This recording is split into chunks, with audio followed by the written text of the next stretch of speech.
El pacto y la crucifixión. En esta semana nos toca estudiar la porción bíblica del libro de Génesis que va del capítulo 12 al capítulo 17, en la cual destaca el llamado de Abraham, las promesas que Dios le hace y las pruebas que tuvo que pasar. En 13 ocasiones le habló Dios a Abraham, de las cuales 8 fueron órdenes: deja tu tierra y a tu familia, recorre la tierra, camina delante de mí. Circuncídate, llamarás Isaac a tu hijo, obedece a tu mujer, entrégame a tu hijo, no toques al muchacho.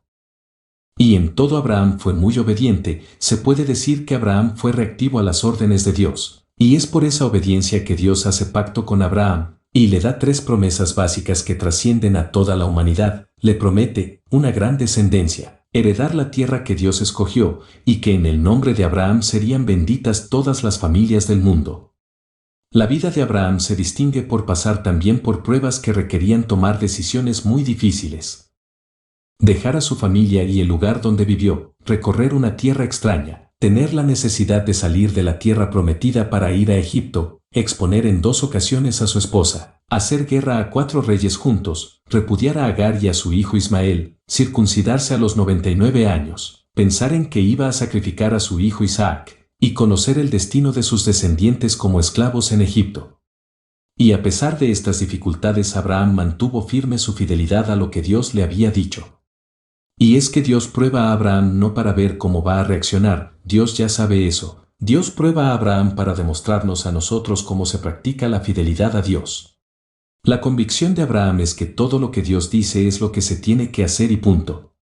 Dios en su misericordia toma de muestra a Abraham y nos enseña cómo actuar confiadamente en medio de las circunstancias. Esta manera de ser despierta un entendimiento diferente en las personas, y nos permite entender que las circunstancias de la vida no van en contra de nosotros. Así nos lo hace ver el Mesías en el Evangelio de Juan capítulo 16 versículo 33. Estas cosas os he hablado para que en mí tengáis paz. En el mundo tendréis aflicción, pero confiad, yo he vencido al mundo. Pero los personajes de la Biblia, aunque son ejemplares, no dejan de ser seres humanos que llegan a equivocarse, y aunque a Abraham se le conoce como el padre de la fe, su historia en esta parasha nos conecta con la historia más lacerante de la humanidad, la masacre al Hijo de Dios.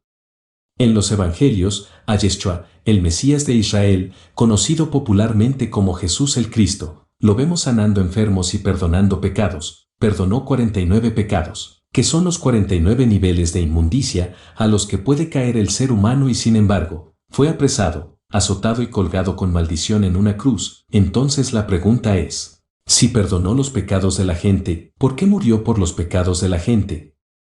¿Acaso el Mesías murió por pecados ya perdonados? ¿O qué pasó? Y las preguntas siguen: si la crucifixión de Cristo es la expiación para todos, y si ese sacrificio redimió a toda la humanidad, ¿por qué esperamos otra redención? ¿Por qué entonces el pueblo de Dios fue inmediatamente desterrado de su propia tierra, y todos estamos dispersados entre las naciones en lugar de estar en la tierra prometida? ¿Dónde está el reino de paz y de justicia? O bien el sacrificio en la cruz fue en vano, o quizá el motivo de ese sacrificio no fue realmente lo que nos han contado, y de ser así, entonces tenemos que revalorar lo que sucedió y darle la verdadera importancia que tiene el hecho de que el Hijo de Dios haya sido brutalmente masacrado por gente pagana, cuando ese castigo lo deberíamos de haber padecido nosotros, pero fue Él el castigado. Y más preguntas: ¿a quién se le ocurrió que el justo debería morir por los injustos? ¿Eso es justicia? ¿Quién decidió que Yeshua tendría que padecer el castigo en lugar de los pecadores? ¿Quién, cómo, cuándo y dónde se decide esto? ¿Y de qué ha servido, si a 2000 años de distancia, los redimidos siguen dispersos y el mundo sigue en caos? ¿Qué fue lo que sucedió realmente? ¿Y de qué sirvió? Veamos entonces qué fue lo que realmente significa el sacrificio de Yeshua en la cruz del Calvario, y ¿a qué nos lleva esto? Para quien estudia la Biblia, sabe perfectamente que la herencia de los que han de ser salvos no es ir al cielo y caminar en las nubes, sino que el pacto de la salvación trata de heredar la tierra prometida a la descendencia de Abraham. Génesis 15 versículos del 7 al 12, y le dijo: yo soy Adonai, que te saqué de Ur de los Caldeos, para darte a heredar esta tierra. Y él respondió: Señor Dios, ¿en qué conoceré que la he de heredar? Y le dijo, tráeme una becerra de 3 años, y una cabra de 3 años, y un carnero de 3 años, una tórtola también, y un palomino.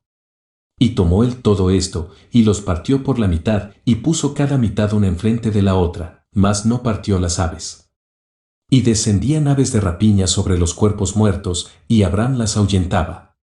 Mas a la caída del sol sobrecogió el sueño a Abraham, y he aquí que el temor de una grande oscuridad cayó sobre él.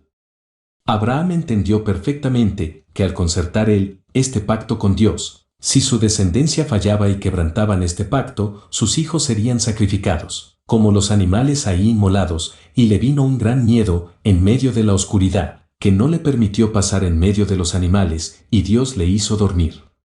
Y entonces sucede algo extraordinario.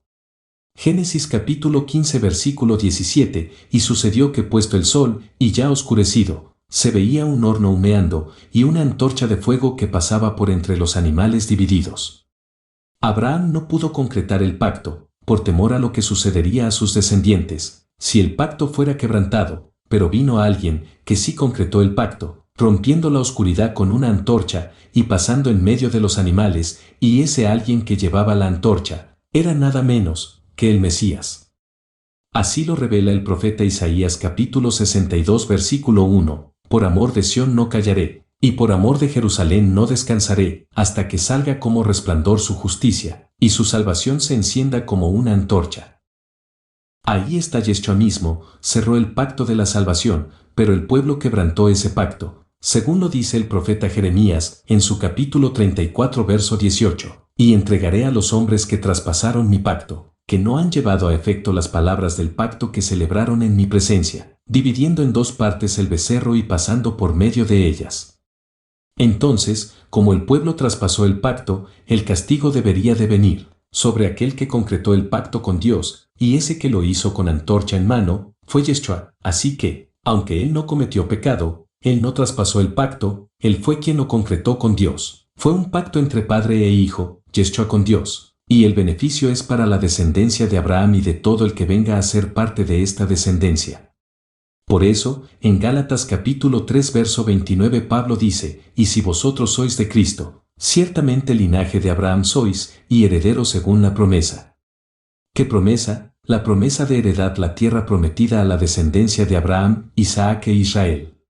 Génesis 15 versículos del 5 al 7, y lo llevó fuera, y le dijo, mira ahora los cielos, y cuenta las estrellas, si las puedes contar. Y le dijo, así será tu descendencia. Y creyó a Dios, y le fue contado por justicia. Y le dijo, yo soy Adonai, que te saqué de Ur de los Caldeos, para darte a heredar esta tierra. Entonces, Yeshua al ser sacrificado de la manera como lo fue, estaba pagando el precio de la salvación por la descendencia de Abraham, así lo escribe el apóstol Juan, en el capítulo 11 versículo 50, conviene que un hombre muera por el pueblo, y no que toda la nación perezca. Ahora, ¿por qué justamente Yeshua muere antes de entrar el día de reposo anual? Marcos 15 versículo 42, cuando llegó la noche, porque era la preparación, es decir, la víspera del día de reposo. Ahí está la respuesta. Porque justamente fue en esa misma fecha y en ese mismo día y a esa misma hora en que se concretó el pacto. Génesis capítulo 15 verso 17, y sucedió que puesto el sol y ya oscurecido, se veía un horno humeando y una antorcha de fuego que pasaba por entre los animales divididos. Entonces, el sacrificio de Yeshua fue acordado y establecido en Génesis 15, como consecuencia del pacto de la salvación, la herencia de la tierra prometida. Pero además está escrito de manera encriptada, ahí mismo en Génesis 15 verso 10 en español dice, y puso cada mitad una enfrente de la otra, en hebreo dice, Vayiten ish betero likrat reejo. Lo que literalmente significa, y él dará hombre que él partió, que será llamado nuestro pastor. Por eso, el sacrificio de Yeshua es la renovación del pacto de la salvación y lo hace justo antes de Pesaj, para que la gente que participa de la ceremonia de Pesaj entre en el pacto renovado. Y ya con el pacto renovado, nosotros tenemos la grandiosa y maravillosa oportunidad de entrar en él. Un pacto quebrado, violentado, profanado por los beneficiados mismos, Tiene que venir el que selló ese pacto con Dios, pagar el precio establecido en ese pacto y renovarlo. Nadie podía hacerlo más que el que lo concretó con Dios, y la única manera de hacerlo era sufriendo las consecuencias establecidas, la inmolación que Yeshua estuvo dispuesto a padecer, con tal de que el pacto recuperara su vigencia y nosotros pudiéramos participar de ese pacto. Ahora, si el pacto ya está renovado, tenemos redención, pero esta llegará en la siguiente venida del Mesías. Por eso Él es, el Goel Israel, el Redentor de la descendencia de Abraham. El Moshiach HaOlam, el Salvador del mundo. Pero realmente, nosotros celebramos un acontecimiento de manera automatizada y de forma mecánica, sin importarnos el origen de las cosas, sin cuestionar y sin saber siquiera distinguir la realidad de la verdad. Nos han hecho creer que con el sacrificio de Jesús ya tenemos derecho al cielo, gracias a que un hombre se desangró por nuestra culpa, pero la verdad es que lo que tenemos es la gran oportunidad, el más alto honor y el más grande de todos los privilegios, de poder estar en pacto con Dios y guardarlo y cumplirlo y vivir agradando a Dios, para entonces sí recibir la recompensa de todo esto en su tiempo. Porque así lo dice su palabra. Y en su palabra está su presencia.